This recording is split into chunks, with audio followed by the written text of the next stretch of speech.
अस्सलाम वालेकुम बच्चों। क्या हाल है आप सबका?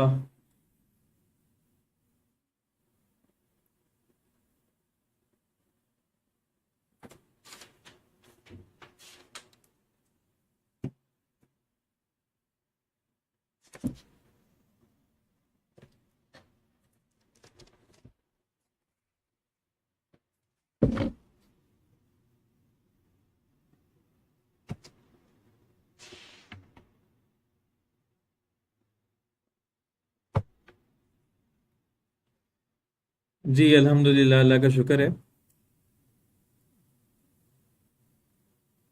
वैसे हमें हर हाल में अल्लाह का शुक्र अदा करना चाहिए। जो भी मामलात हो, कुछ भी हो, हर मामले में हमें अल्लाह का शुक्र अदा करना चाहिए। बाकी वक्ती परेशानी, वक्ती हर्डल्स आती हैं, लेकिन आपने उस पे सब्र करना है। और अल्लाह ताला खुद फरमा रहा है, इन्ना माअल उसरी युसरा। बेशक हर मुश्किल के बाद आसानी है। तो हर मुश्किल के बाद आसानी है, इस पे बिलीव रखो आप लोग।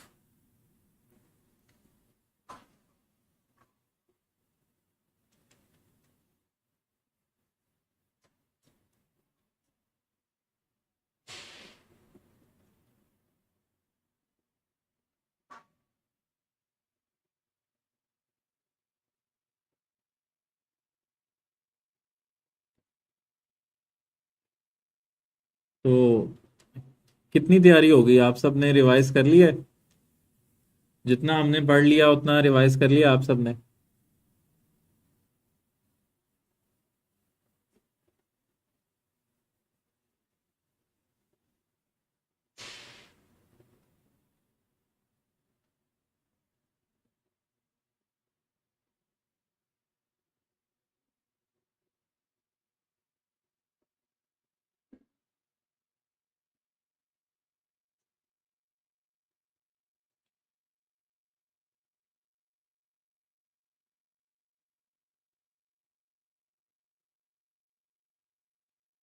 चलो कोई नहीं। अब आपका ये आज आपका सिलेबस जो है वो कवर हो रहा है।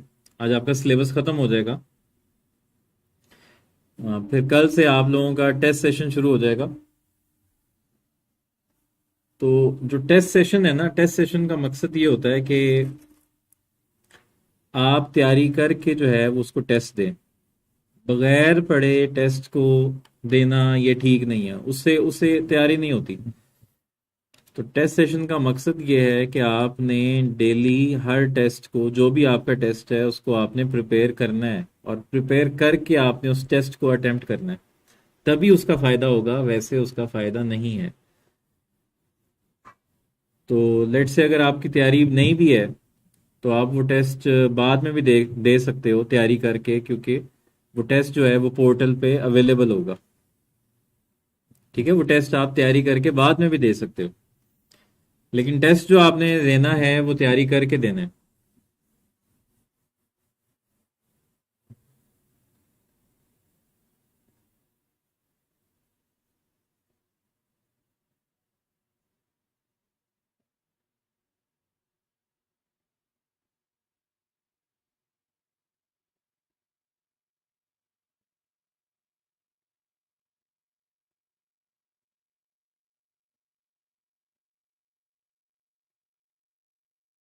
ठीक है बच्चों, तो हम स्टार्ट करते हैं।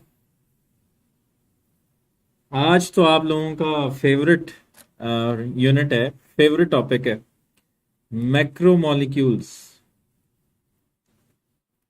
आज आपने पढ़नी है बायो एंड केमिस्ट्री। बल्कि ज्यादा आप बायो ही पढ़ोगे। मैक्रोमोलिक्यूल्स क्या होते हैं? हाँ जी, giant molecule which is often a polymer. Macromolecule क्या होता है? एक जाइंट मॉलिक्यूल होता है जो कि ऑफनली एक पॉलीमर होता है।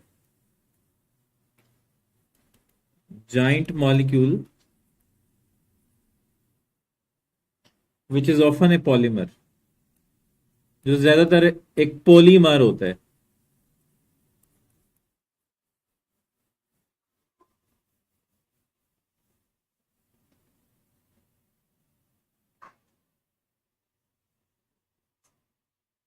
चलिए,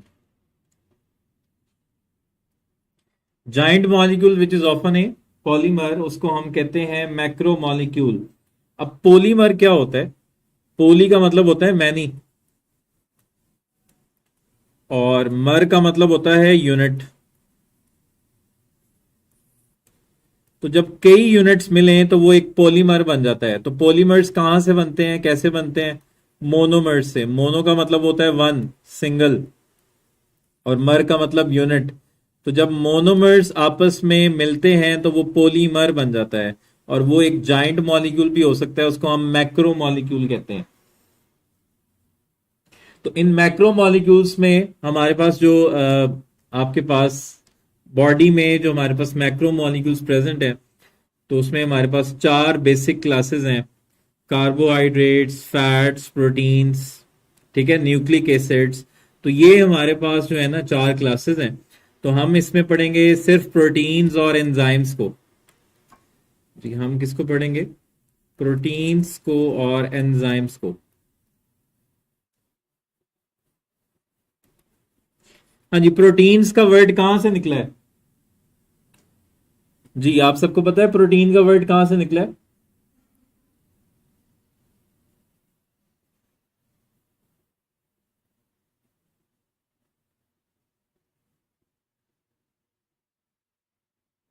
जी, प्रोटीन जो वर्ड है ये एक ग्रीक वर्ड से निकला है। ग्रीक वर्ड, और ग्रीक वर्ड है हमारे पास प्रोटियोस। प्रोटियोस मीनिंग क्या है इसके? Of prime importance. जो बहुत ज्यादा इंपॉर्टेंस रखता हो, जिसकी बहुत ज्यादा इंपॉर्टेंस है, दैट इज प्रोटियोस। तो प्रोटीन्स जो हैं ये बहुत जरूरी हैं लिविंग बॉडीज के लिए, क्योंकि प्रोटीन्स का जो मेन फंक्शन है ना वो ग्रोथ है। प्रोटीन्स का मेन फंक्शन क्या होता है? ग्रोथ। तो यंग वंस के लिए, न्यू बॉर्न बेबीज के लिए प्रोटीन्स बहुत ज्यादा जरूरी होती हैं। ग्रोथ के लिए प्रोटीन जरूरी है। इसी तरह आपने देखा होगा जो बॉडी बिल्डर्स हैं वो प्रोटीन्स को जो है ना वो ज्यादा इस्तेमाल करते हैं, वो प्रोटीन्स ज्यादा लेते हैं, क्योंकि उन्होंने अपनी बॉडी की ग्रोथ करनी होती है, मसल्स को बिल्डअप करना होता है। तो इसीलिए वो जो है एग वाइट खाते हैं। लेकिन हमें पता है कि जब हम एग को फ्राई करते हैं, जो एग वाइट होता है दैट इज एल्बुमिन प्रोटीन। वो एल्बुमिन प्रोटीन जो है जब आप उसको फ्राई करते हो तो वो डी नेचर हो जाती है। तो इसीलिए वो जो बॉडी बिल्डर हजरात हैं वो कच्चा अंडा खाते हैं। ठीक है, वो दूध में कच्चा अंडा डाल के उसको एज इट इज खाते हैं, ताकि उनको प्रोटीन वो एज इट इज मिले। जब वो फ्राई करेंगे तो वो प्रोटीन डी नेचर हो जाती है। तो आप लोगों ने खाया कभी कच्चा अंडा?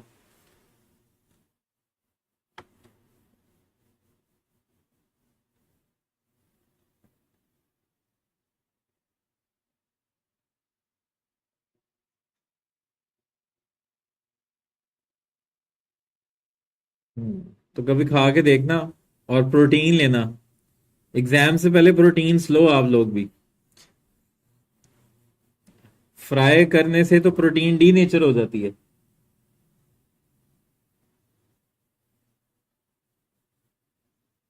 नहीं नहीं, कोई नहीं, एक बार आप लोग एक्सपीरियंस करके देखो। बड़ा बहुत ज्यादा प्रोटीन मिलेगी, बड़ी एनर्जी आएगी।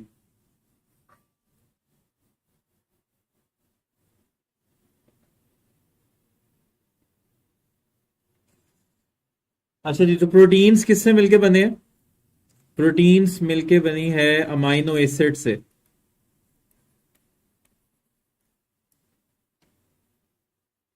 अमाइनो एसिड्स का जनरल फार्मूला क्या होता है? एक तरफ हमारे पास कार्बोक्सिल ग्रुप होता है, दूसरी तरफ हमारे पास अमाइनो ग्रुप होता है, और एक आर ग्रुप होता है, और एक एच होता है। तो कितनी अमाइनो एसिड्स नोन है? कितनी अमाइनो एसिड्स नोन है, बता सकते हो आप लोग?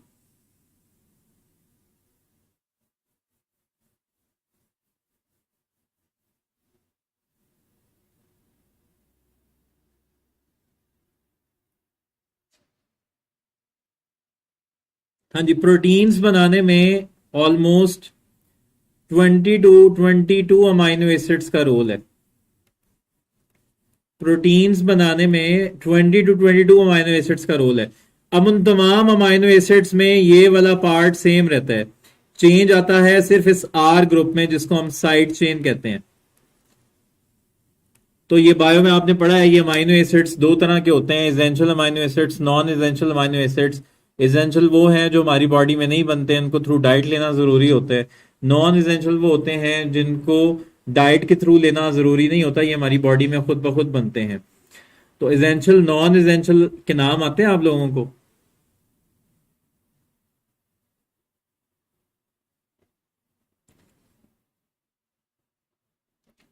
तो वैसे तो आपको बीइंग ए डॉक्टर आपको अमाइनो एसिड्स के नाम आने चाहिए। Glycine, valine, leucine, isoleucine, tryptophan, methionine, cysteine, arginine, histidine, glutamic acid, aspartic acid, asparagine. तो ये आपको याद होने चाहिए। खैर यहाँ पर तो ये सिलेबस में नहीं है, लेकिन बायो में पता नहीं, मुझे पता नहीं है कि बायो में है कि नहीं है ये आपके सिलेबस में, लेकिन वैसे आपको अमाइनो एसिड्स का तो नाम आना चाहिए। हाँ जी, अब हम प्रोटीन्स की टाइप्स पढ़ेंगे।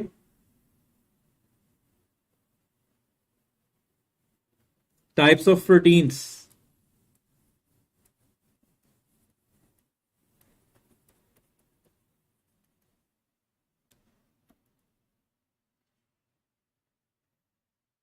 टाइप्स ऑफ प्रोटीन्स में हम बात कर लेते हैं। एक तरफ हमारे पास होती हैं सिंपल प्रोटीन्स,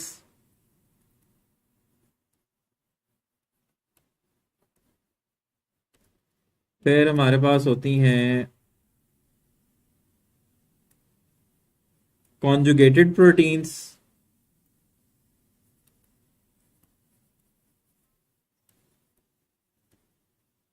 और थर्ड हमारे पास होती हैं डिराइव्ड प्रोटीन्स।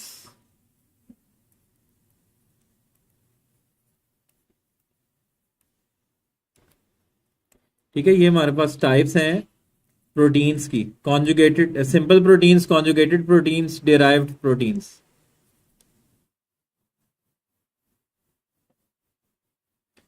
हाँ जी, सिंपल प्रोटीन्स क्या होती हैं? सिंपल प्रोटीन्स में हम बात करते हैं कि ये जो हैं ये सिर्फ अमाइनो एसिड से मिलकर बनी है। सिंपल प्रोटीन्स में सिर्फ अमाइनो एसिड्स होते हैं, gives only amino acids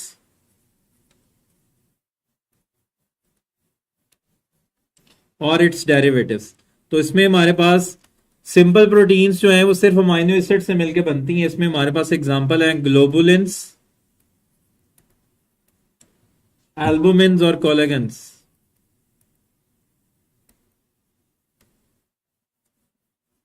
collagen होता है कि कोलागन होता है? कोलेजन्स। ये हमारे पास सिंपल प्रोटीन्स हैं जी। कॉन्जुगेटेड प्रोटीन्स क्या होती हैं? जिसमें अमाइनो एसिड्स के साथ साथ प्रोस्थेटिक ग्रुप भी होता है। Amino acids and prosthetic groups. अब वो प्रोस्थेटिक ग्रुप यानी कि नॉन प्रोटीन पार्ट कुछ भी हो सकता है। तो इसमें हमारे पास एग्जांपल क्या है? लिपोप्रोटीन्स हैं, फॉस्फोप्रोटीन्स हैं। मतलब प्रोटीन के साथ कोई लिपिड लग गया तो वो लिपोप्रोटीन है। अगर फॉस्फेट ग्रुप लग गया तो वो फॉस्फोप्रोटीन है।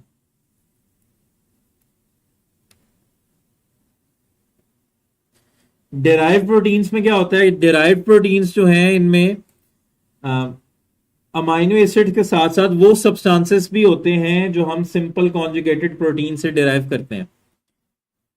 ठीक है, तो डेराइव्ड प्रोटीन्स में हमारे पास अमाइनो एसिड्स के साथ साथ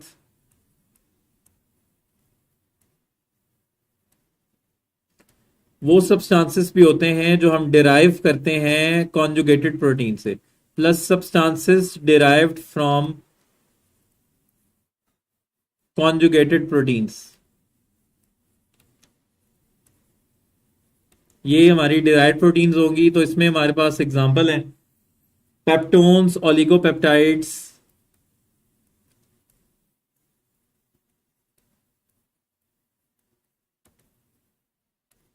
और कौन सी एग्जांपल है इसमें? हमारे पास एंजाइम्स जो हैं वो भी डिराइव्ड प्रोटीन्स में आती हैं। Enzyme, proteases, polypeptides.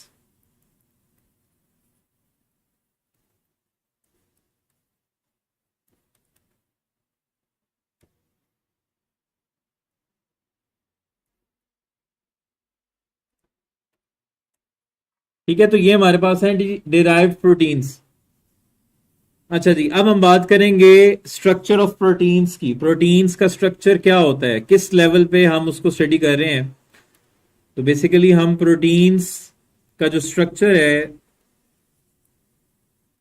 उसको 4 डिफरेंट लेवल्स पे स्टडी करते हैं। स्ट्रक्चर ऑफ प्रोटीन्स, प्रोटीन का स्ट्रक्चर डिपेंड करता है कि वो जो पॉलीपेप्टाइड चेन है वो किस तरह अरेंज है। तो उस जिस तरह वो पॉलीपेप्टाइड चेन अरेंज होती है उसकी अरेंजमेंट की बिना पे हमारे पास प्रोटीन का स्ट्रक्चर बनता है। अब प्रोटीन्स कैसे बनती हैं, जब 2 अमीनो एसिड्स आपस में मिलते हैं, मतलब ये हमारे पास एक अमीनो एसिड है, तो एक अमीनो एसिड का हाइड्रोक्सिल ग्रुप और दूसरे अमीनो एसिड का एमाइनो ग्रुप, तो क्या होता है, इन यहां से निकलता है OH और यहां से निकलता है H, तो यहां पर एक बॉन्ड बन जाता है CONH। इस बॉन्ड को हम कहते हैं पेप्टाइड बॉन्ड। तो अमीनो एसिड्स आपस में जुड़ते हैं थ्रू पेप्टाइड बॉन्ड, तो इसलिए हम इसको पॉलीपेप्टाइड चेन भी कहते हैं। हर प्रोटीन एक पॉलीपेप्टाइड चेन होती है, लेकिन हर पॉलीपेप्टाइड चेन एक प्रोटीन नहीं होती। ठीक है, ये बात जरूरी है। हर प्रोटीन एक पॉलीपेप्टाइड चेन होती है, लेकिन हर पॉलीपेप्टाइड चेन एक प्रोटीन नहीं होती, क्योंकि प्रोटीन्स की अगर आप एग्जैक्ट डेफिनेशन पढ़ो तो हम कहते हैं कि एक खास सीक्वेंस में अमीनो एसिड्स अरेंज होते हैं और एक खास नंबर में अरेंज होते हैं। ये नहीं कि आप किसी भी सीक्वेंस में अमीनो एसिड्स को जोड़ दोगे या किसी भी नंबर में अमीनो एसिड्स को जोड़ दोगे तो वो प्रोटीन बन जाएगी, नहीं। एक खास सीक्वेंस में एक खास नंबर में अमीनो एसिड्स को आप जोड़ते हो तो फिर वो प्रोटीन बनती है। तो इसलिए हम इसको पॉलीपेप्टाइड चेन भी कहते हैं। तो पॉलीपेप्टाइड चेन्स की क्या अरेंजमेंट है, उनकी क्या स्पेशल अरेंजमेंट है, उसकी बिना पे हमारे पास 4 तरह के स्ट्रक्चर्स होते हैं। पहला स्ट्रक्चर होता है हमारे पास, जो बुनियादी स्ट्रक्चर होता है वो होता है प्राइमरी स्ट्रक्चर। तो प्राइमरी स्ट्रक्चर हमें सिर्फ अमीनो एसिड्स की सीक्वेंस को बताता है। ठीक है, प्राइमरी स्ट्रक्चर क्या बताता है, the sequence of amino acids in peptide chain.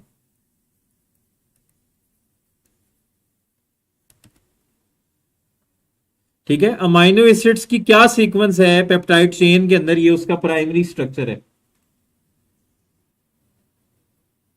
अब नेक्स्ट जो स्ट्रक्चर होगा, यानी कि ये सिर्फ आपको अमीनो एसिड्स की सीक्वेंस बताएगा। मतलब ये आपके पास अमीनो एसिड 1 है, इसके साथ अमीनो एसिड 2 जुड़ा हुआ है, फिर अमीनो एसिड 3 है, फिर अमीनो एसिड 4 है, फिर अमीनो एसिड 5 है। अब ये कुछ भी अमीनो एसिड हो सकता है, ये ग्लाइसिन हो सकता है, ये वैलिन होता है, ये ल्यूसीन हो सकता है, आइसोल्यूसीन हो सकता है, ट्रिप्टोफैन, मिथेनाइन, कुछ भी, कोई भी अमीनो एसिड्स हो सकते हैं। तो ये प्राइमरी स्ट्रक्चर होता है। फिर हमारे पास इससे बड़ा जो लेवल आता है वो होता है सेकेंडरी स्ट्रक्चर।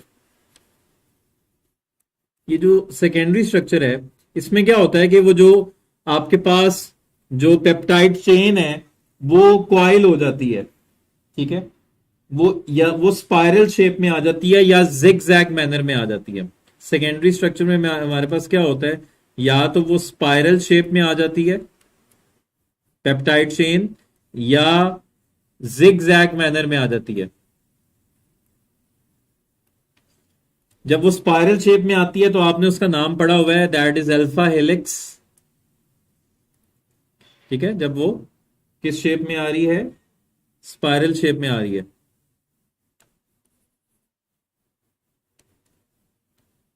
तो फिर आप उसको क्या कहते हो, alpha helix. This is alpha helix, ये स्पाइरल शेप में है। अच्छा, जब वो जिग जैग मैनर में आएगी तो कैसे होगी, तो जिग जैग मैनर में बेसिकली हमारे पास एक बीटा प्लेटेड शीट्स बनती हैं। ठीक है, ये बेसिकली इस तरह का स्ट्रक्चर बनता है, ये बीटा प्लेटेड शीट्स आती हैं इसमें।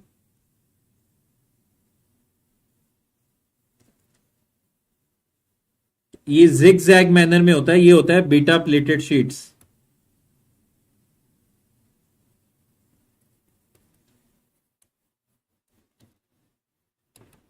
तो वो जो पेप्टाइड चेन है वो या तो हेलिकल फॉर्म में आ गई है अल्फा हेलिक्स, या वो जिग जैग मैनर में आ गई है beta pleated sheets.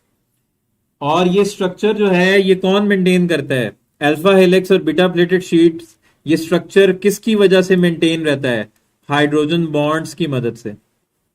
Hydrogen bonds जो हैं इन स्ट्रक्चर को मेंटेन करते हैं। इन दोनों स्ट्रक्चर को मेंटेन करने के लिए हाइड्रोजन बॉन्डिंग जरूरी होता है। नेक्स्ट, अब अगर यही चेन्स जो हैं ये मजीद ट्विस्ट कर जाएं, मजीद इनमें फोल्डिंग आ जाए, तो वो बन जाता है टर्शरी स्ट्रक्चर। जो हमारा थर्ड स्ट्रक्चर होगा दैट इज टर्शरी स्ट्रक्चर।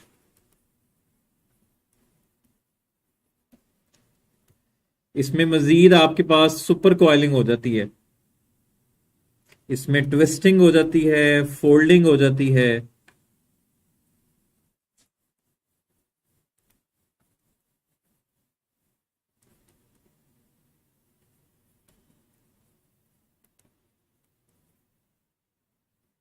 हाँ जी, और ये बेसिकली एक 3 डायमेंशनल स्ट्रक्चर होता है। मतलब वो आपके पास जो भी शीट थी वो अब सुपर कॉइल हो गई है।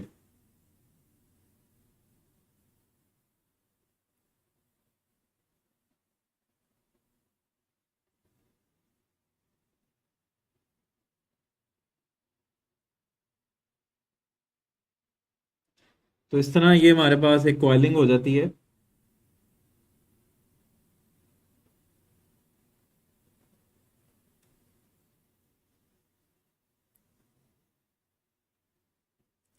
ठीक है, ये एक सुपर कॉइलिंग हो जाती है जिसको हम कहते हैं टर्शरी स्ट्रक्चर। फिर जो फोर्थ लेवल होता है हमारे पास वो होता है क्वाटर्नरी स्ट्रक्चर। क्वाटर्नरी का मतलब ही 4 होता है। तो इसका मतलब है क्वाटर्नरी मतलब 4।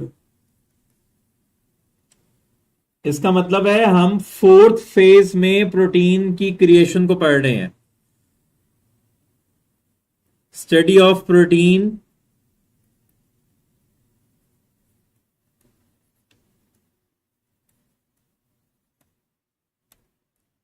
Creation in fourth phase.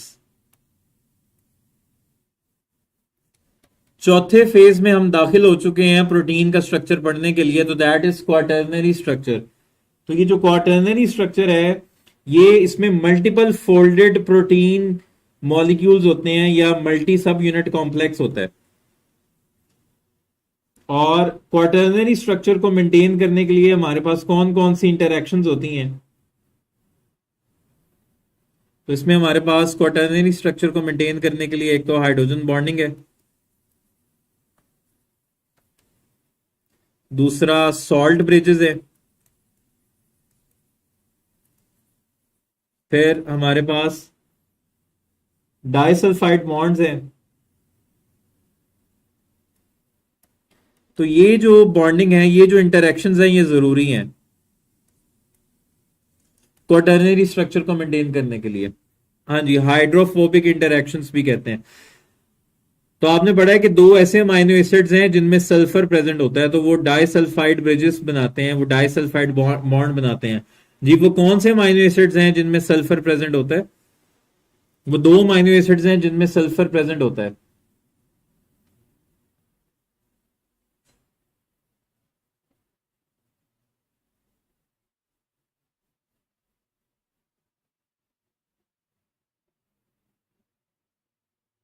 हाँ जी, सिस्टीन एंड मिथियोनाइन। सिस्टीन और मिथियोनाइन जो है ये सल्फर कंटेनिंग अमाइनो एसिड्स हैं।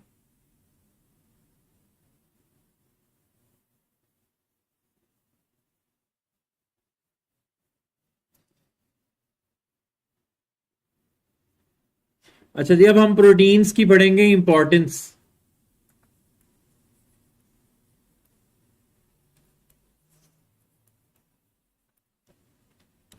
हाँ जी, तो प्रोटीन्स का हमारी बॉडी में ऑलमोस्ट हर जगह जो है इसका फंक्शन है।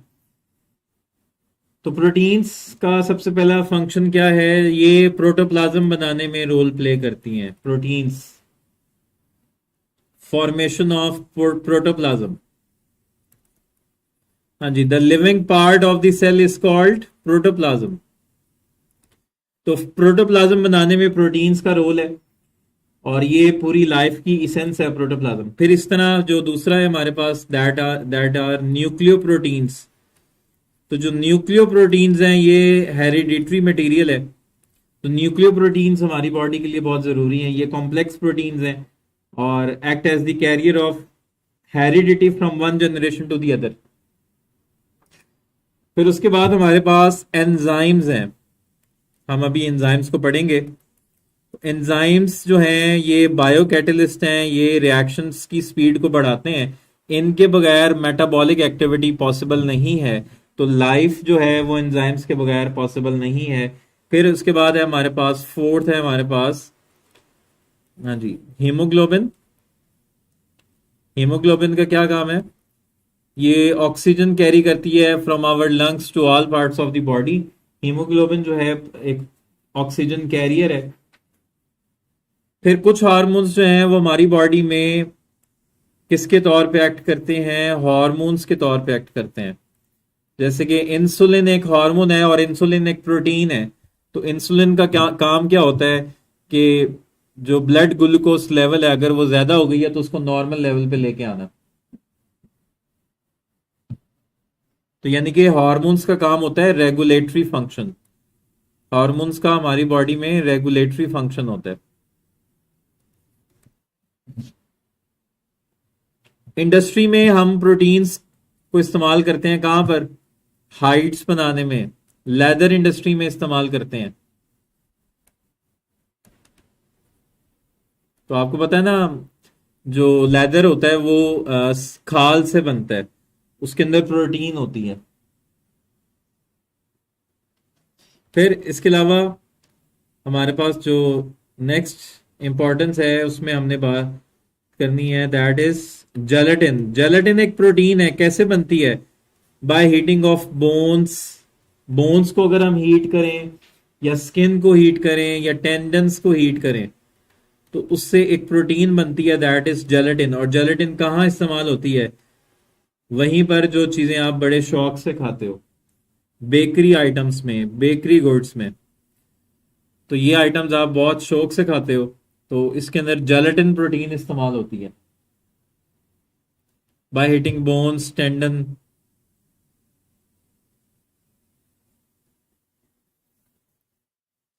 फिर हमारे पास जो नेक्स्ट है वो है कैसीन। कैसीन भी एक प्रोटीन है और ये इस्तेमाल होती है बटन्स और बकल्स बनाने में।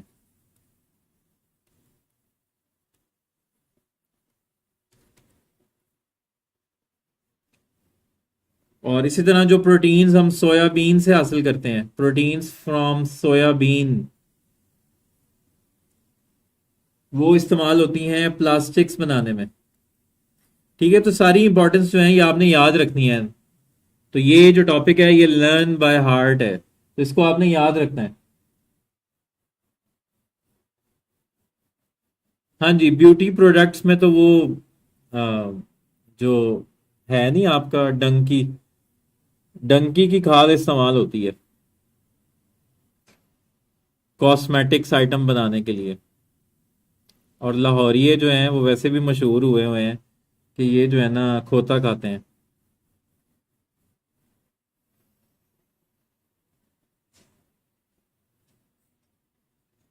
तो किस किस ने खाया है आप में से?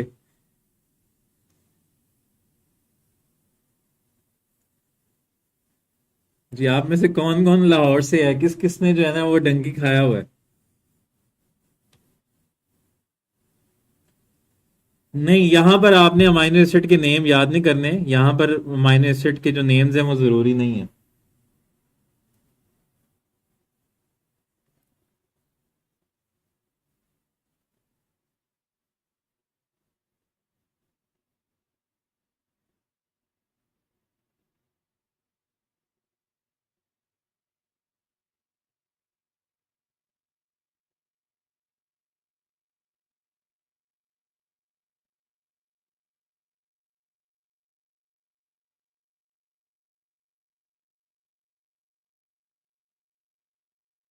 चलो, अल्लाह रहम करे, अल्लाह बेहतर करे।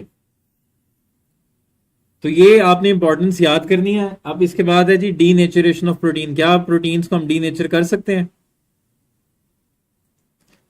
क्या हम प्रोटीन्स को डीनेचर कर सकते हैं? Denaturation of proteins.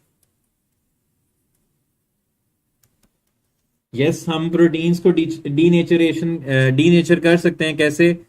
हीट से। हीट की मदद से हम प्रोटीन्स को डीनेचर कर सकते हैं। क्या होगा? उनका जो ग्लोबुलर स्ट्रक्चर है वो डिस्ट्रॉय हो जाता है और वो डीनेचर हो जाती है। जैसे कि albumin of egg white. Albumin of egg white जो है ये हम हीट करने से डीनेचर कर देते हैं। फिर पीएच चेंज करने से भी प्रोटीन जो है वो डीनेचर हो जाती है।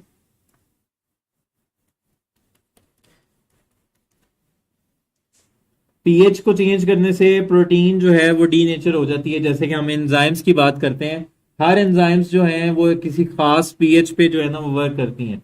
फिर इसके अलावा हमारे पास ऑक्सीडाइजिंग और जो रिड्यूसिंग कंडीशंस होती हैं उसमें भी प्रोटीन जो है वो डीनेचर हो जाती है। ऑक्सीडाइजिंग और जो रिड्यूसिंग कंडीशंस होती हैं आपके पास, कहीं कहीं ऑक्सीडाइजिंग एजेंट पड़ा हुआ है या रिड्यूसिंग एजेंट पड़ा हुआ है, तो उससे भी प्रोटीन जो है वो डीनेचर हो जाती है। जी जी, एंजाइम भी प्रोटीन है तो वो भी डीनेचर हो जाती है। अगर आप अभी हम पढ़ेंगे, अभी हम फैक्टर्स पढ़ेंगे, फैक्टर्स अफेक्टिंग एंजाइम एक्शन। बेटा 1 मिनट, यहाँ पर अजान हो रही है।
जी अब हम बात करेंगे एंजाइम्स की।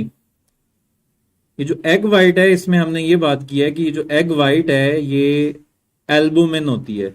ये प्रोटीन कौन सी होती है? एल्बुमिन। तो जब हम हीट करते हैं, जब हम इसको फ्राई करते हैं, तो प्रोटीन का जो स्ट्रक्चर है वो डी नेचर हो जाता है, वो प्रोटीन डी नेचर हो जाती है। ठीक है। हाँ जी, अब हम स्टार्ट करेंगे एंजाइम्स। तो एंजाइम्स कहां से निकला है? ग्रीक वर्ड, ये भी ग्रीक वर्ड है। एन, एन का मतलब होता है इन, और दूसरा वर्ड है हमारे पास जाइम। जाइम का मतलब है यीस्ट। तो सबसे पहले ये यीस्ट में डिस्कवर की गई थी, दैट्स वाई ये यीस्ट में डिस्कवर किए गए थे, इसलिए हम इनको कहते हैं एंजाइम्स। जी, एंजाइम्स क्या है? एंजाइम्स आर बायोलॉजिकल कैटलिस्ट या बायोकैटलिस्ट।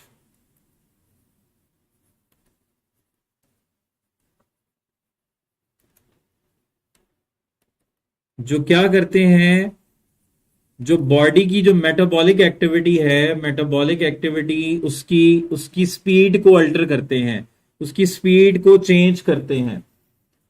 ये केमिकल रिएक्शंस की स्पीड को बढ़ा देते हैं। और एंजाइम्स रिएक्शंस की स्पीड को कैसे बढ़ाते हैं? Bye lowering the activation energy. ये एक्टिवेशन एनर्जी को कम करते हैं।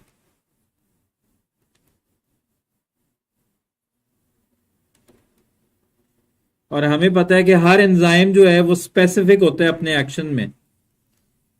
हर रिएक्शन के लिए एक खास एंजाइम होता है।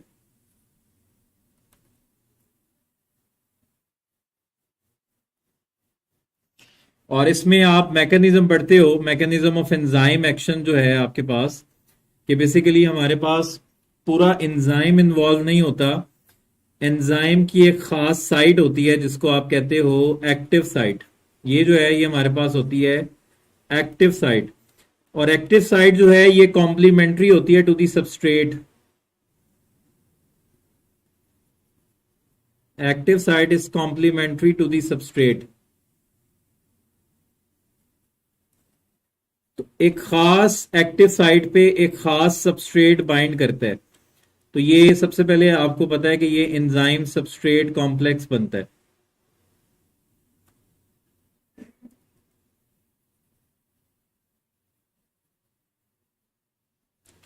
तो जब एक बार एंजाइम सबस्ट्रेट कॉम्प्लेक्स बन जाता है तो उसके बाद फिर एंजाइम अलग हो जाता है और प्रोडक्ट्स अलग हो जाते हैं। तो इसके बाद हमारे पास प्रोडक्ट्स बन जाते हैं। ये दो प्रोडक्ट्स बन गए। और एंजाइम एज इट इज जो था वो रिलीज हो जाता है। जिस तरह एंजाइम पहले था उसी तरह एंजाइम बाद में रहता है। एंजाइम के अंदर कोई चेंज नहीं आता। तो पूरा एंजाइम इन्वॉल्व नहीं होता, उसकी एक खास सीक्वेंस होती है अमाइनो एसिड्स की जिसको एक्टिव साइट कहते हैं। एंजाइम सबस्ट्रेट कॉम्प्लेक्स बनता है और फिर एंजाइम्स जो है सबस्ट्रेट को प्रोटीन प्रोडक्ट्स में चेंज कर देता है। अब यहां पर दो मॉडल्स अप्लाई होते हैं। सबसे पहला मॉडल जो था वो था लॉक एंड की मॉडल। लॉक एंड की मॉडल किसने प्रपोज किया था?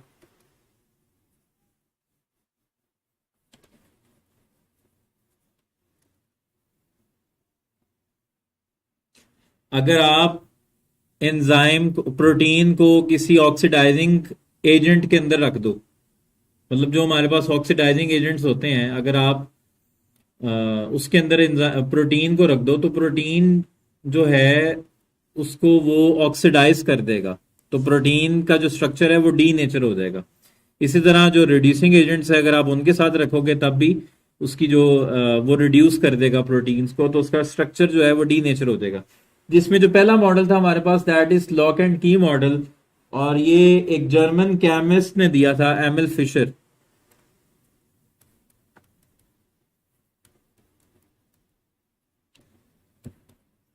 और ये क्या कहता है, जिस तरह एक खास चाबी एक खास ताले को ओपन कर सकती है, उसी तरह एक खास एंजाइम एक खास सबस्ट्रेट को प्रोडक्ट में चेंज कर सकता है। तो इसके मुताबिक एक्टिव साइट जो है वो रिजिड है। लॉक एंड की मॉडल के मुताबिक एक्टिव साइट क्या है? रिजिड है। लेकिन ये मॉडल जो है इंटरनेशनली एक्सेप्ट नहीं किया गया। इसके बाद फिर मॉडल दिया था कोशलैंड ने, एक अमेरिकन बायोलॉजिस्ट था कोशलैंड। उसने मॉडल दिया था इंड्यूस्ड फिट मॉडल।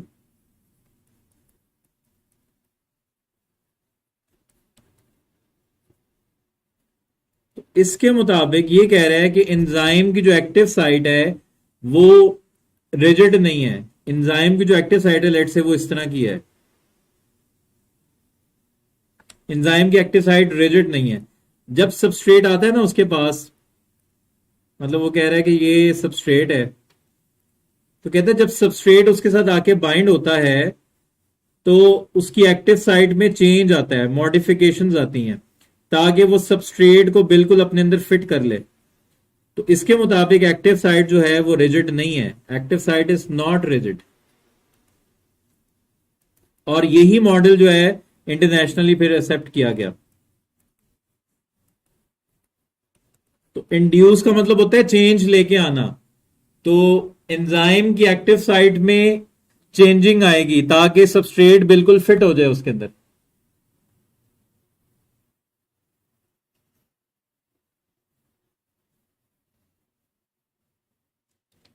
अच्छा, अब हम बात करेंगे फैक्टर्स अफेक्टिंग एंजाइम एक्शन।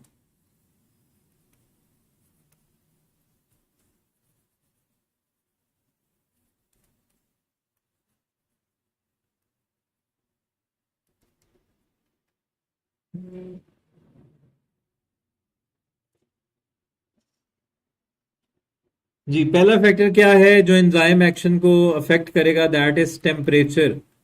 जी, हमें पता है कि टेम्परेचर बढ़ाने से मॉलिक्यूल्स की काइनेटिक एनर्जी इंक्रीज होती है। तो टेम्परेचर बढ़ाने से रिएक्शन का रेट, एंजाइमेटिक रिएक्शंस का रेट इंक्रीज होगा, लेकिन एक लिमिट तक। और एक ऐसा टेम्परेचर आएगा जहां पर उसकी एक्टिविटी मैक्सिमम होगी। तो बेसिकली एंजाइम जिस बॉडी में मौजूद होता है उस बॉडी के टेम्परेचर पे वो मैक्सिमम एक्टिविटी शो करती है एंजाइम।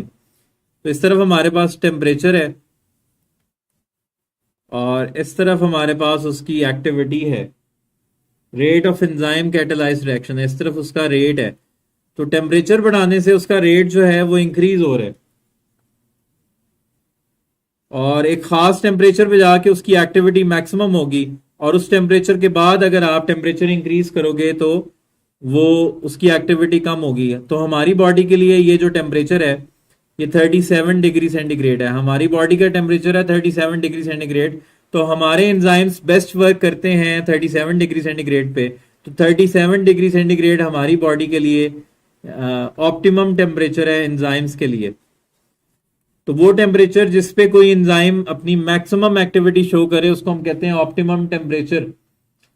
लेकिन अगर आप उससे ज्यादा टेम्परेचर बढ़ा देते हो तो फिर एंजाइम डी नेचर हो जाती है, तो फिर rate of enzyme catalysed reaction जो है वो कम होने लग जाएगा।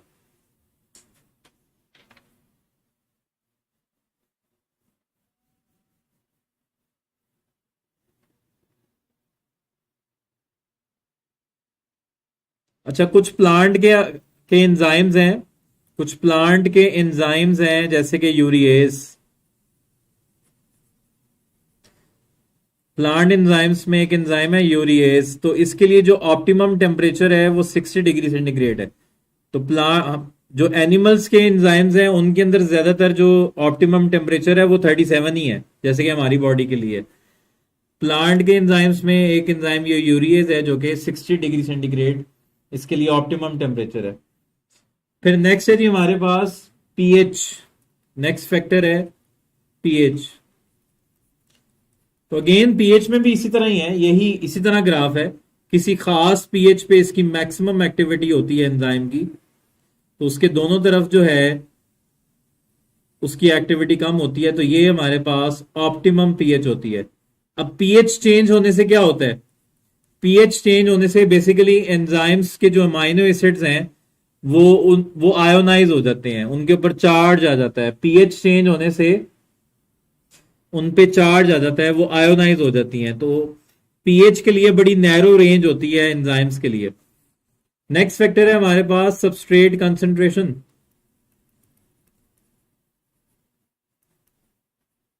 सबस्ट्रेट कंसंट्रेशन, जी, सबस्ट्रेट बढ़ाने से एंजाइम कैटालाइज रिएक्शंस का रेट इंक्रीज होता है।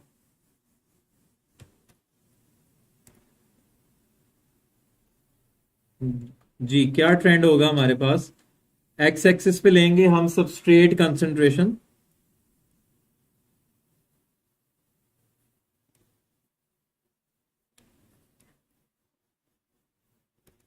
और वाई एक्सिस पे क्या होगा? रेट। तो सबस्ट्रेट कंसंट्रेशन बढ़ाने से एंजाइमेटिक रिएक्शंस का जो रेट है वो इंक्रीज होगा, लेकिन अप टू एक सर्टेन पॉइंट, उसके बाद जो रेट है वो कांस्टेंट हो जाएगा। ऐसा क्यों? किसी खास लेवल तक सबस्ट्रेट बढ़ाने से रिएक्शन का रेट इंक्रीज होगा, लेकिन उसके बाद रेट जो है कांस्टेंट हो जाएगा। क्यों? क्योंकि जो एंजाइम्स हैं इस पॉइंट पे, जो एंजाइम्स हैं वो सैचुरेटेड हो जाते हैं। मतलब शुरू में हमारे पास थे 100 एंजाइम और हमारे पास सबस्ट्रेट थे 10। तो हम सबस्ट्रेट बढ़ाई जा रहे हैं, चूंकि हमारे पास एंजाइम्स अवेलेबल है, हमारे पास एक्टिव साइट अवेलेबल है, हम सबस्ट्रेट बढ़ाई जा रहे हैं, रेट बढ़ता जा रहा है। लेकिन जैसे ही आप 100 से ज्यादा सबस्ट्रेट कर दोगे, 101 सबस्ट्रेट पे जाओगे, तो अब आपके पास और कोई एक्टिव साइट है ही नहीं है। तो अब सारी एक्टिव साइट्स जो हैं वो सैचुरेटेड हो गई हैं। तो अब आप सबस्ट्रेट जितना मर्जी बढ़ाओ, अब रिएक्शन के रेट पे कोई फर्क नहीं पड़ेगा।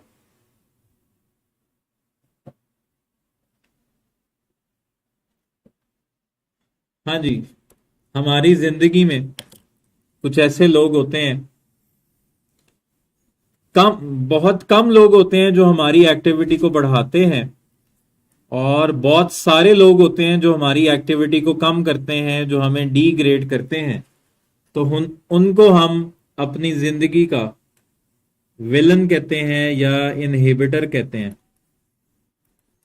तो एंजाइम के लिए भी इनहिबिटर होता है। एंजाइम के लिए भी इनहिबिटर होता है। तो इनहिबिटर वो मॉलिक्यूल होता है जो एंजाइम के साथ बाइंड कर जाता है और उसकी एक्टिविटी को कम करता है,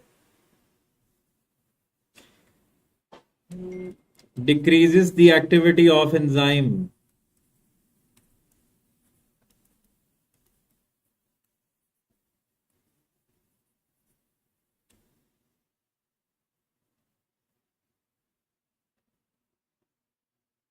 अब ये जो इनहिबिशन है ये आपने पढ़ा है, ये दो तरह की होती है। एक होती है इररिवर्सिबल और एक होती है रिवर्सिबल। एक होती है इररिवर्सिबल इनहिबिशन,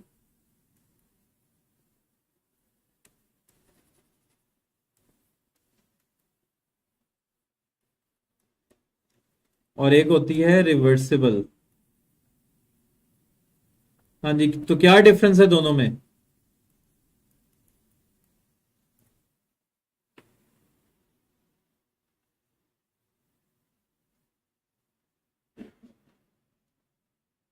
जब इनहिबिटर जो है एंजाइम के साथ एक स्ट्रॉन्ग कोवलेंट बॉन्ड बना लेता है उसकी एक्टिव साइट के साथ, तो वो एक इनहिबिशन जो है वो इररिवर्सिबल होती है, यानी कि वो रिवर्स नहीं हो सकती।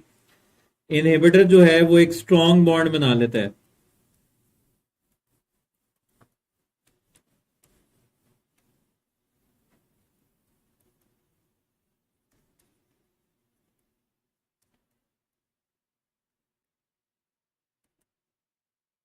और ये रिवर्स नहीं हो सकती, ठीक है, ये स्टेबल होती है। जबकि रिवर्सिबल इनहिबिटर्स में क्या होता है, उसकी जो एक्टिविटी है उसको हम रीस्टोर कर सकते हैं। रिवर्सिबल के अंदर हम उसकी एक्टिविटी को रीस्टोर कर सकते हैं। Enzyme activity can be restored, यानी कि वो परमानेंट डैमेज नहीं होता, उसको हम रीस्टोर कर सकते हैं। अब ये जो रिवर्सिबल है ये आगे दो तरह की होती हैं। ये आपको पता है ना, ये जो रिवर्सिबल है, ये रिवर्सिबल आगे दो तरह की होती हैं। एक होती है कंपैटिटिव और एक होती है नॉन कंपैटिटिव। कंपैटिटिव में क्या होता है, मतलब एंजाइम के साथ किसी सबस्ट्रेट ने बाइंड करना था, लेकिन क्या हुआ, कोई एक ऐसा मॉलिक्यूल है जो सबस्ट्रेट से मिलता जुलता है, तो सबस्ट्रेट की जगह वो दूसरा मॉलिक्यूल बाइंड कर जाता है, तो उसको हम कहते हैं कंपैटिटिव इनहिबिशन। तो इसको हम कैसे ओवरकम कर सकते हैं कि आप अपने सबस्ट्रेट की कंसंट्रेशन को बढ़ा दो। आप अपने सबस्ट्रेट की कंसंट्रेशन बढ़ा दो तो फिर सबस्ट्रेट के ज्यादा चांसेस होंगे कि वो एक्टिव साइट के साथ बाइंड कर जाए। तो इसमें जो आपके पास इनहिबिटर है वो रिजेंबल करता है सबस्ट्रेट को।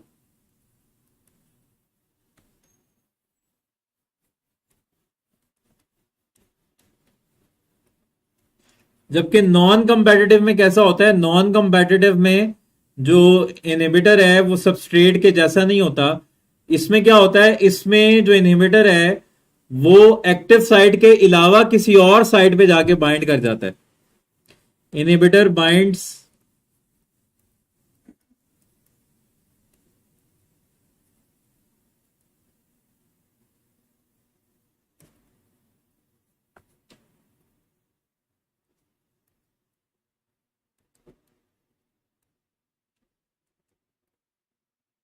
Other than active site, active site के अलावा किसी और साइट पे जाके बाइंड कर जाता है।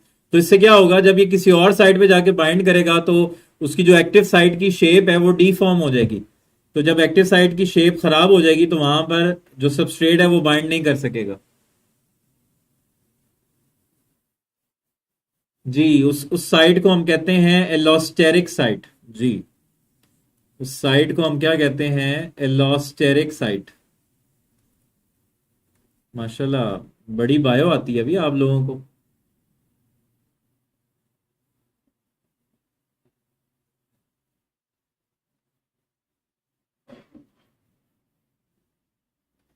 अनकंपेटिटिव या नॉन कंपेटिटिव एक ही बात है।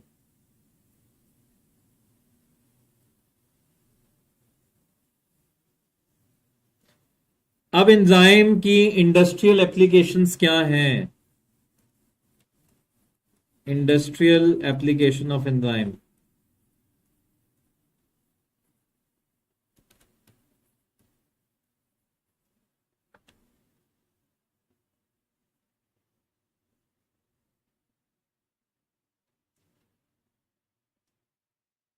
फूड इंडस्ट्री में इस्तेमाल करते हैं हम। एंजाइम्स कहाँ इस्तेमाल होते हैं? फूड इंडस्ट्री में। कैसे फूड इंडस्ट्री में कहाँ इस्तेमाल होते हैं? क्या बात है, सर्फ एक्सल। दाग तो अच्छे होते हैं। वो एंजाइम्स जो स्टार्च को सिंपल शुगर्स में कन्वर्ट करते हैं are used in the production of white bread buns. तो वो एंजाइम्स जो स्टार्च को कन्वर्ट करते हैं सिंपल शुगर्स में, तो ये फिनोमिना कहाँ होता है? ब्रेड बनाने में, बन बनाने में ये हम इस्तेमाल करते हैं। फिर ब्रूइंग इंडस्ट्री में हम इस्तेमाल करते हैं। जी, ब्रूइंग इंडस्ट्री क्या है?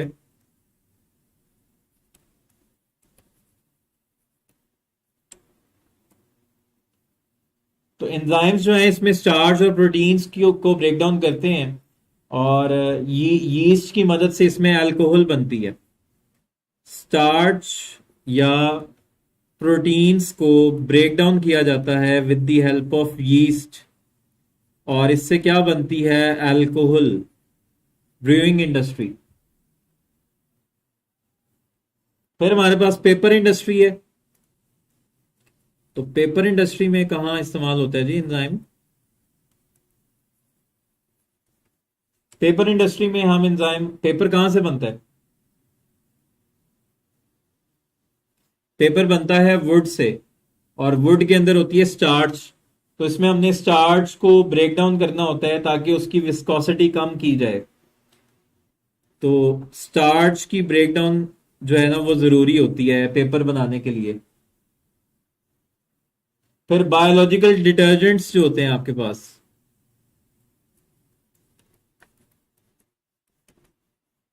बायोलॉजिकल डिटर्जेंट्स,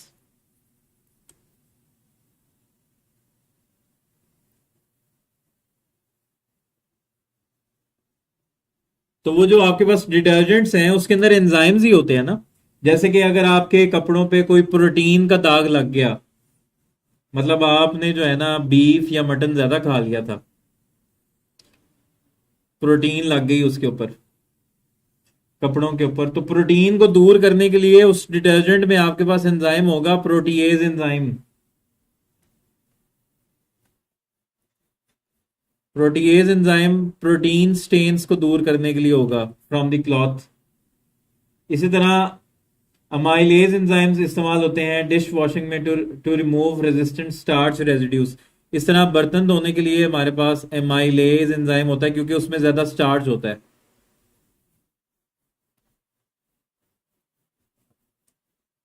नो, क्लासिफिकेशन नहीं है।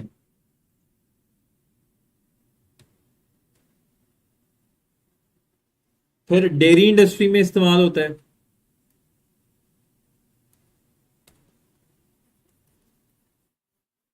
तो डेयरी इंडस्ट्री में कैसे इस्तेमाल होता है एंजाइम?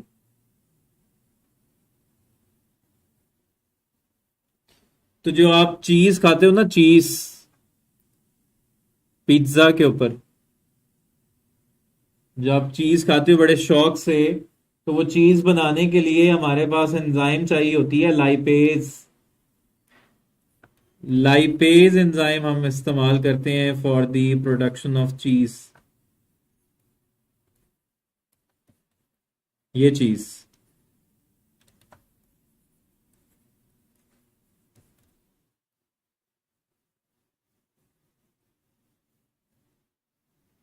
फिर स्टार्च इंडस्ट्री में हम इस्तेमाल करते हैं इसको।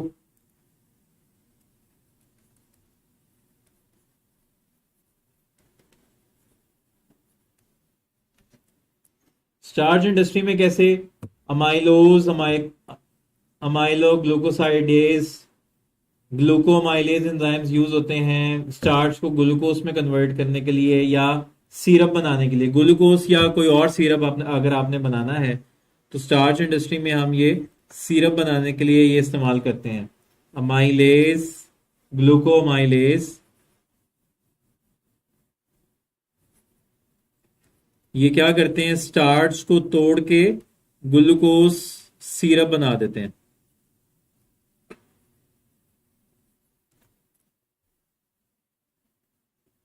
फिर बायोफ्यूल इंडस्ट्री है, तो इसमें हम सेलुलेज एंजाइम्स को इस्तेमाल करते हैं to break down cellulose into sugars that can be fermented.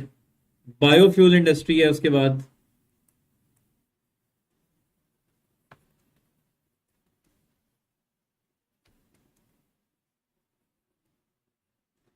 तो बायोफ्यूल इंडस्ट्री में हम सेलुलेज एंजाइम्स को इस्तेमाल करते हैं और सेलुलेज एंजाइम्स को हम इस्तेमाल करते हैं सेलुलोज को तोड़ते हैं शुगर्स में ताकि उसकी फर्मेंटेशन हो सके। सेलुलोज को तोड़ा जाता है सिंपल शुगर्स में ताकि उसकी हम फर्मेंटेशन करवा सकें।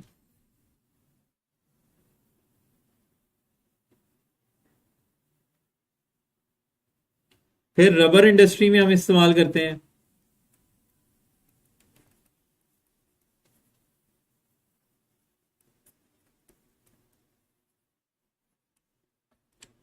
बायोफ्यूल। जैसे कि फर्मेंटेशन में हम अल्कोहल बनाते हैं, तो अल्कोहल जो है आपको पता है कुछ ब्राजील में जो अल्कोहल है वो एज ए फ्यूल के तौर पे इस्तेमाल होता है, पेट्रोल के तौर पे, यानी कि व्हीकल्स में वो पेट्रोल की जगह एथेनॉल इस्तेमाल करते हैं। तो ये हमने कहाँ से बनाया? ये फ्यूल हमने कहाँ से बनाया है? एक फर्मेंटेशन से बनाया है। ठीक है, that is biofuel. Rubber industry में हम कैटलेज एंजाइम्स इस्तेमाल करते हैं to generate oxygen from peroxide to convert latex into foam rubber. Latex को अगर आपने कन्वर्ट करना है फोम रबर में,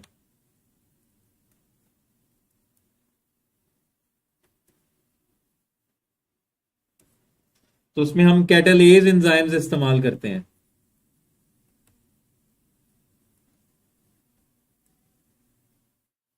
और कैटलेज एंजाइम क्या करता है? कैटलेज एंजाइम ऑक्सीजन बनाता है फ्रॉम पर ऑक्साइड।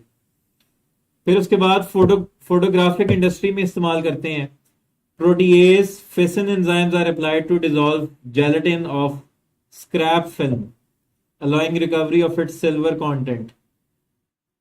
जो फिल्म स्क्रैप हो जाती है, मतलब वो आप देखते थे ना पुरानी जो इंडस्ट्री होती थी, पहले वो जो है ना एक फिल्म होती थी, जिस तरह कैमरा रोल होता है उस तरह हमारे पास एक फिल्म होती है। उस फिल्म को डिसॉल्व करते हैं हम एंजाइम्स की मदद से।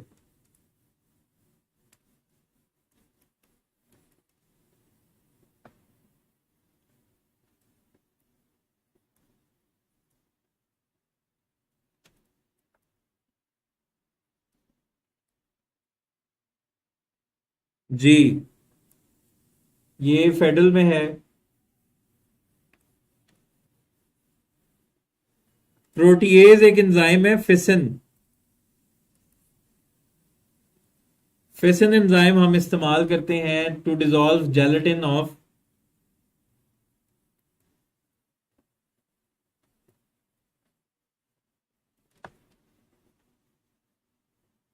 Scrap film. जो स्क्रैप फिल्म होती है ना, उसके जेलेटिन को डिसॉल्व करने के लिए हम प्रोटीएज इस्तेमाल करते हैं, और इससे हमें उसका सिल्वर कंटेंट चाहिए होता है उस फिल्म का। लास्ट पर आप लोगों से रिलेटेड है, हो सकता है आप में से किसी को ये फील्ड अच्छी लगती हो, that is molecular biology. Molecular biology में हम क्या करते हैं, जैसे कि आपने पढ़ा है डीएनए रेप्लिकेशन पढ़ा है, पॉलीमरेज चेन रिएक्शन पढ़ा है, आपने डीएनए की कॉपीज बनानी है, ठीक है, डीएनए रेप्लिकेशन करवानी है, पॉलीमरेज चेन रिएक्शन करवाना है, तो उसमें आपको रिस्ट्रिक्शन एंजाइम्स चाहिए होते हैं, रिस्ट्रिक्शन एंडोन्यूक्लियेजेस।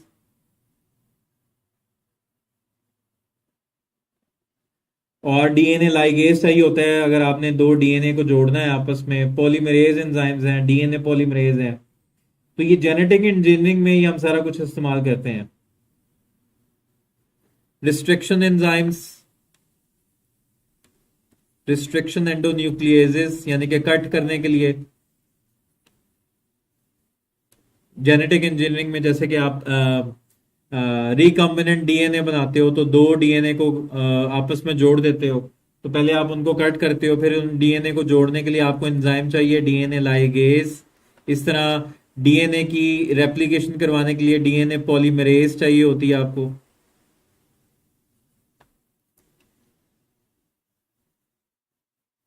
इसी तरह ये हमारे पास जो फार्मास्यूटिकल इंडस्ट्री है वहां पे भी इस्तेमाल होती है। फार्माकोलॉजीज में एंजाइम्स इस्तेमाल होते हैं,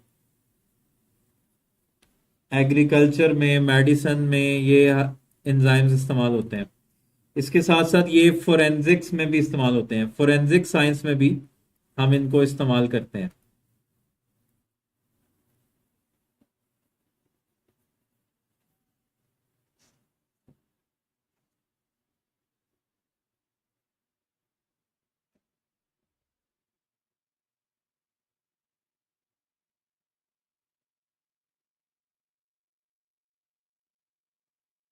ठीक है बच्चों, ये था जी हमारे पास मैक्रोमोलिक्यूल्स।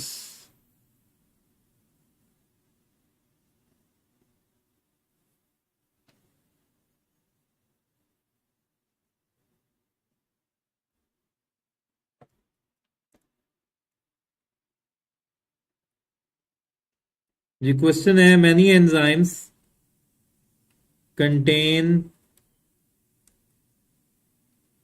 प्रोटीनेशियस पार्ट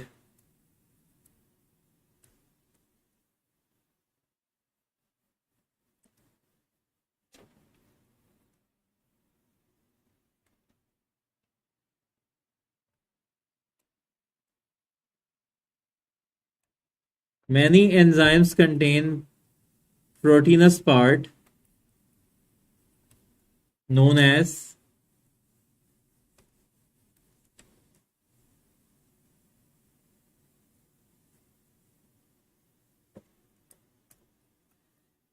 जी बेटा, वक्त का पता नहीं चलता, वक्त जो है वो जल्दी से गुजर जाता है।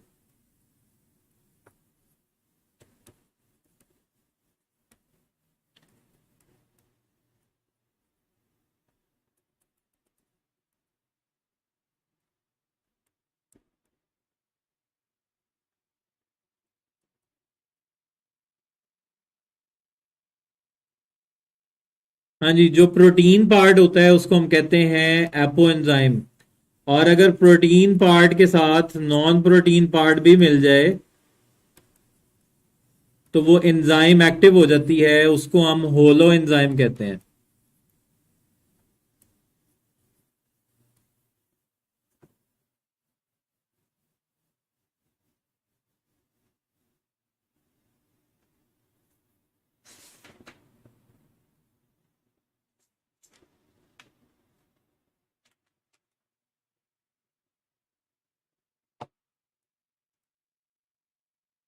द नेक्स्ट क्वेश्चन है द टैनिंग ऑफ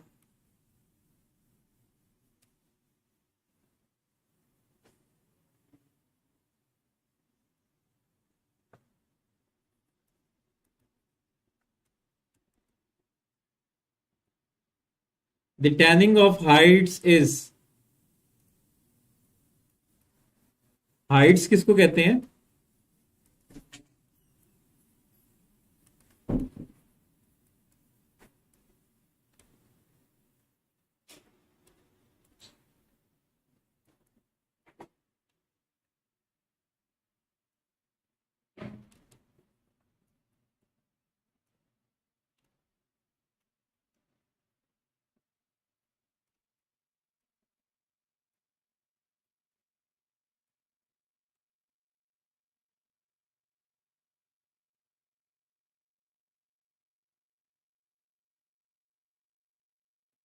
जी बेटा, हाइट्स किसको कहते हैं? हाइट्स।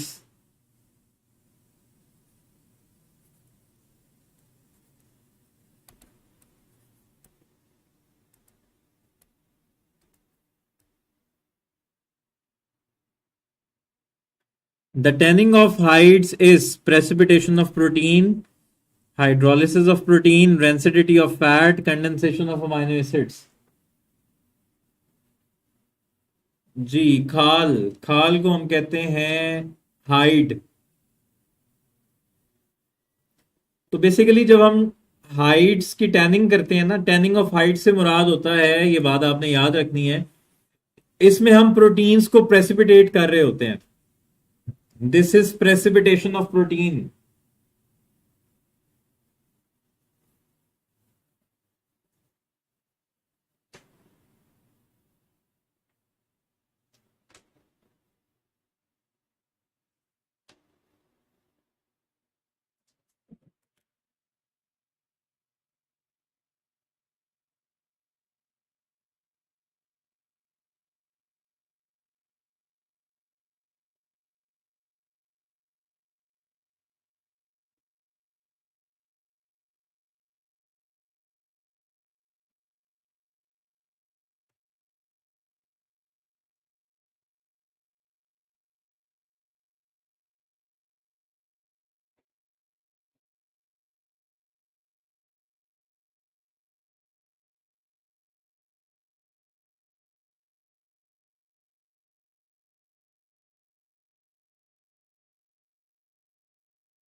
अच्छा बच्चों, इसमें जो आपने इसकी जो एंजाइम्स की क्लासिफिकेशन है वो आपने पढ़ी हुई है?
प्राइमरी में तो हमारे पास सिंपल पेप्टाइड बॉन्ड्स होते हैं अमाइनो एसिड्स के दरमियान। सेकेंडरी में जो है वो हाइड्रोजन बॉन्ड्स होते हैं। टर्शरी में हमारे पास हाइड्रोजन बॉन्डिंग के साथ साथ जो है वो हाइड्रोफोबिक इंटरेक्शंस भी होती हैं। और जो क्वार्टरनरी में है उसमें सारा कुछ होता है, उसमें hydrophobic, salt bridges, disulphide bonds, hydrogen bonding, उसमें सारा कुछ होता है।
अच्छा, वो जो बायो वाला है ना, थोड़ा सा एंजाइम्स की क्लासिफिकेशन, वो बस आपने जस्ट रीड कर लेना है। कुछ ऐसे एंजाइम्स होते हैं जो हाइड्रोलिसिस करवाते हैं, कुछ ऐसे एंजाइम्स हैं जो दो मॉलिक्यूल को जोड़ते हैं, ठीक है, उनको लाइगेजेस कहते हैं। कुछ लाइएजेस होते हैं, ठीक है। कुछ कुछ जो हैं वो एक आइसोमर को दूसरे आइसोमर में चेंज करते हैं, आइसोमेरेजेस होते हैं। कुछ ट्रांसफेरेजेस होते हैं। तो वो 6 क्लासेस हैं, उनको बस आपने रीड कर लेना है, ठीक है।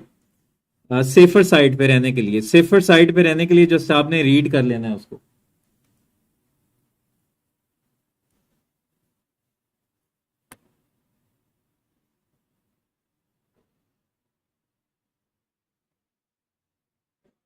जी, एस्टेरिफिकेशन में न्यूक्लियोफिलिक सब्स्टिट्यूशन रिएक्शन होता है, जिसमें कार्बोक्सिलिक एसिड्स में से OH निकलता है और उसकी जगह एल्को ऑक्साइड आयन लग जाता है। एल्कोहल से आता है एल्को ऑक्साइड आयन।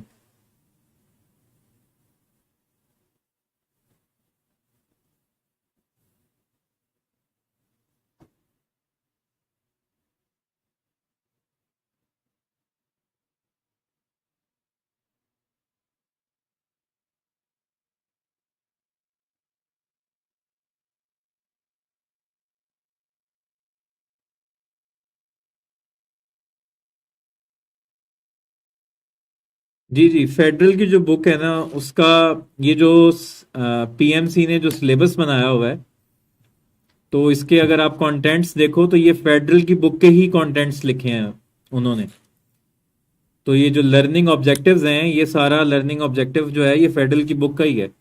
तो फेडरल की बुक को जो है ना वो रीड करना जरूरी है। मतलब आपका जो भी डिस्ट आपका जो भी प्रोविंस है, अपनी प्रोविंस की तो आप पढ़ रहे हो, साथ साथ आपने जो फेडरल है उसको भी पढ़ना जरूरी है। लेकिन खैर, हमने आपको साथ साथ जो फेडरल की बातें हैं वो आपको बताई हैं। तो अगर आप ये सिर्फ ये नोट्स जो हैं, ये लेक्चर्स जो हैं, इनको आप पढ़ लो तो वो इनफ है।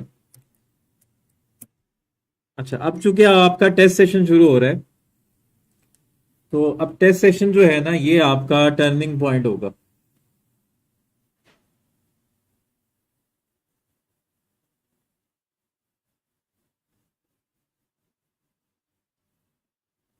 जी, कवर हो जाएगा। तो अब आपने टेस्ट सेशन को जो है ना फुल डिटर्मिनेशन के साथ जो है ना इसको इसमें अपीयर होना है, अटेम्प्ट करना है। और इसका फायदा तभी होगा, मैंने अगेन आपको पहले भी बताया, कि जब आप फुल प्रिपेयर्ड होके ये टेस्ट दोगे तो फिर आपको इसका फायदा होगा। लेकिन अगर आपकी तैयारी नहीं है और आप टेस्ट दे देते हो तो उसका कोई फायदा नहीं है। तो अगर आपकी तैयारी नहीं हो पाई आपसे, तो ये टेस्ट पोर्टल पे अवेलेबल होगा, तो आप बाद में भी उसको अटेम्प्ट कर सकते हो। लेकिन जब भी आपने अटेम्प्ट करना है, इसको प्रिपेयर करके अटेम्प्ट करना है। और हम इसकी डिस्कशंस जो हैं वो करेंगे, जो टेस्ट की लाइव डिस्कशंस होंगी।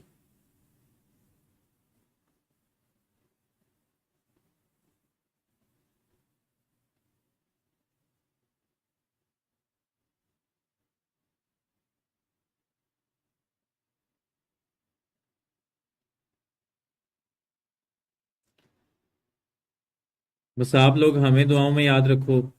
हम तो खैर, आप हमें याद रखो ना रखो, लेकिन टीचर जो है उसके दिल से हमेशा अपने स्टूडेंट्स के लिए दुआ ही निकलती है।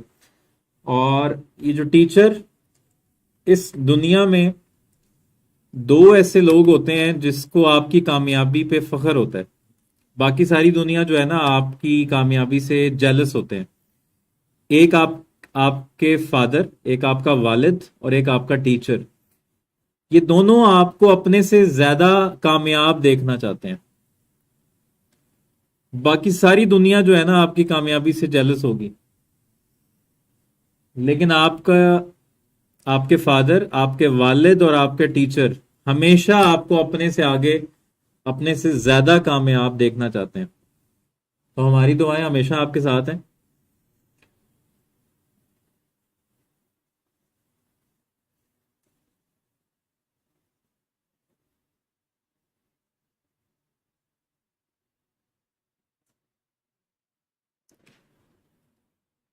और हम ये भी दुआ करते हैं कि आप जहां पे भी जाओ, जिस मर्जी फील्ड में जाओ, जो भी फील्ड अडॉप्ट करो, फर्स्ट तो आपका यही एम होना चाहिए कि आपने डॉक्टर बनना है, तो उस पर फुल डिटर्मिनेशन के साथ उसको अचीव करना है आपने। लेकिन लेट से अगर कोई भी मसला प्रॉब्लम क्रिएट हो जाती है तो डिसहार्ट नहीं होना उस पर। लाइफ रुक नहीं जाती, अल्लाह के हर काम में बेहतरी होती है। सक्सेसफुल बंदा हम उसको कहते हैं कि जो अपनी फील्ड में एक्सपर्ट होता है। आप जो मर्जी फील्ड चूज करो, आपको उसमें एक्सपर्टीज होनी चाहिए। अगर आप अपनी फील्ड में एक्सपर्ट हैं तो आप कामयाब हैं। फील्ड कोई भी हो, आपको एक्सपर्ट होना जरूरी है उस फील्ड में, तो आप कामयाब हैं। और आप जिस भी फील्ड में जाएं, अपना करेक्टर जो है, करेक्टर बिल्डअप करना बहुत जरूरी है। हम एजुकेशन को डिफाइन करते हैं, एजुकेशन को हम क्या डिफाइन करते हैं, मतलब हमारी सोसाइटी में जो एजुकेशन का ट्रेंड है वो ये है कि एजुकेशन का मतलब है कि मतलब पैसा कमाना, घर बना लेना, अच्छी अच्छी नौकरी मिल जाए, गाड़ी आ जाए, घर आ जाए। लेकिन अगर हम एजुकेशन को डिफाइन करें ना, तो हर एरा में एजुकेशन की जो डेफिनेशन है वो चेंज होती रही है। लेकिन असल एजुकेशन वो होती है जिससे आपको 3 C मिलते हैं, ठीक है। असल एजुकेशन क्या है? जिससे आपके अंदर 3 C डेवलप होते हैं। फर्स्ट सी ये है, फर्स्ट सी है जी कॉन्फिडेंस। एजुकेशन उससे उसको कहते हैं जिससे आपका कॉन्फिडेंस जो है वो बिल्डअप हो। उसके बाद आपके अंदर कॉन्फिडेंस आ जाए तो वो एजुकेशन है। हाँ जी, दूसरा सी क्या होता है? क्रिएटिविटी। एजुकेशन है जिसके बाद आप क्रिएटिव हो जाते हैं, आपके अंदर नई चीजें सोचने की सलाहियत आ जाती है। आप किसी एक चीज में कन्फाइन नहीं रहते, आप जो है चीजों को बड़े वे में, बड़े लेवल पे सोचने की जो है ना कोशिश करते हो। आप में थिंकिंग एबिलिटीज ज्यादा होती हैं, आपके अंदर क्रिएटिविटी आ जाए। और जो तीसरा सी है ना वो है करेक्टर। और ये हम बड़ा लैग करते हैं करेक्टर के अंदर। हम अच्छी पोस्ट पे तो पहुंच जाते हैं, लेकिन हमारा करेक्टर जो है उस पोस्ट के मुताबिक हमारा करेक्टर सूट नहीं कर रहा होता। तो अच्छा करेक्टर होना बहुत जरूरी है। जब तक करेक्टर नहीं होगा, आप जिस मर्जी पोस्ट पे बैठ जाओ, लोग आपकी इज्जत नहीं करेंगे। इज्जत होती है अच्छे करेक्टर की। और मरने के बाद भी इंसान का सिर्फ करेक्टर ही जिंदा रहता है, सिर्फ उसके इखलाक जिंदा रहते हैं। मतलब कभी भी नहीं लिखा जाता किसी की कब्र पे कि इसके पास पराडो थी, इसके पास जो है ना बड़े बंगले थे। कोई किसी को कोई फर्क नहीं पड़ता किसी के पास पराडो है या बंगला है, कुछ भी है। हाँ, मरने के बाद अगर कोई याद करता है तो ये याद करता है कि हाँ वो अच्छा इंसान था, वो अच्छा बंदा था। ये लोग याद रखते हैं, ये नहीं याद रखते कि पैसा कितना था।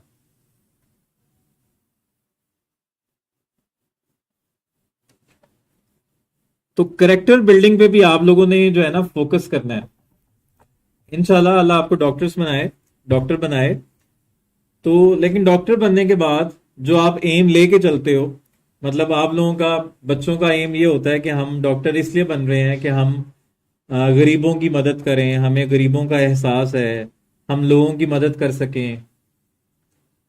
लेकिन जब वो अपनी असल फील्ड में जाते हैं तो वहां जाके कहीं ना कहीं वो एक सिनेरियो चेंज हो जाता है, सिचुएशन के अकॉर्डिंग वो फिर वहां पर सिनेरियो वो नहीं रहता। तो आपने जो है ना, जो आपकी सोच है जिसको लेके चल रहे हो, आपने उसको इम्प्लीमेंट करना है। मतलब हर प्रोफेशन में अच्छे लोग मौजूद हैं और बुरे लोग मौजूद हैं। डॉक्टर्स में अच्छे डॉक्टर्स भी मौजूद हैं, बुरे डॉक्टर्स भी मौजूद हैं। टीचर्स टीचिंग कम्युनिटी में अच्छे टीचर्स भी मौजूद हैं और वो टीचर्स भी मौजूद हैं मतलब जो अपना हक अदा नहीं करते। तो आप लोगों ने उनमें शुमार होना है कि जिनका करेक्टर अच्छा है। मतलब रॉन्ग वे में या शॉर्टकट में आपने पैसा कमाने के लिए नहीं सोचना, या हमेशा गरीब का भला करना है। ये नहीं कि गरीब गरीब की अगर जो है कम, अगर आप उसको कम पैसों में, अगर आप उसको ठीक कर सकते हो तो आप उसको कम पैसों में ठीक करो। ना कि आप उसको महंगी दवाइयां लिख के दो। मेडिसिन कंपनी से कमीशन लेने के लिए आप उसको जो है ना महंगी दवाई लिख के दे रहे हैं।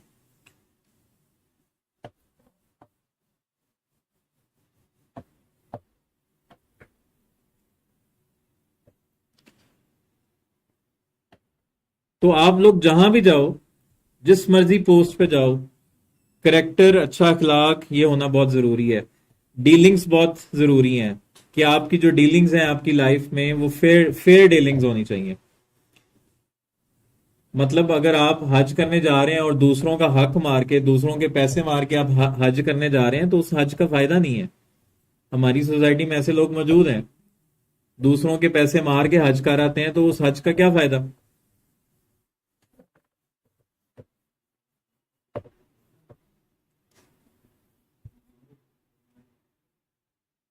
तो हमें पूरी उम्मीद है कि इंशाल्लाह आप लोग कामयाब होगे, क्योंकि आप लोग जो है वो फुल डिटर्मिनेशन के साथ लेक्चर सुनते हो और मेहनत कर रहे हो।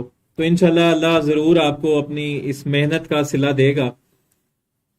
और सब्र के साथ, ज़िंदगी में कभी भी शॉर्टकट नहीं अप्लाई करना आपने, हमेशा सब्र करना है। और जो इंसान सब्र करता है ना, उस वो हमेशा कामयाब होता है।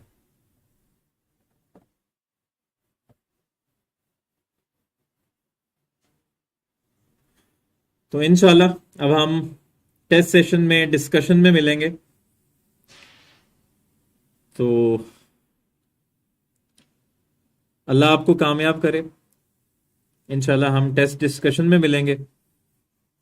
खूब जम के तैयारी करो और टेस्ट सेशन को फुल प्रिपेयर्ड होके अटेम्प्ट करो।